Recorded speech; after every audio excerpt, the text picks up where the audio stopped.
माझी मराठी भाषा. आपण ज्या पोझिशनवर आहोत ना ते आपल्या मराठी भाषेमुळे आहोत. आपल्या मराठी भाषेचं मन इतकं मोठं आहे ना, तिने सगळ्या बोली भाषांना आपल्यात सामावून घेतलेलं आहे. महाराष्ट्र, राष्ट्राला आपण देश म्हणतो आणि आपल्या राज्याला महाराष्ट्र म्हणतो. प्रत्येक 8, 10, 12 मैलावर भाषा बदलत राहते. या बोली भाषा ती मराठी होणं सोडत नाही कधी.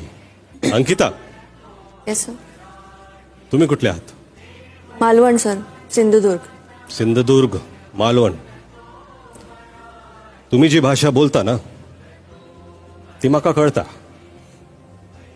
अहो माका काय महाराष्ट्रात कळता,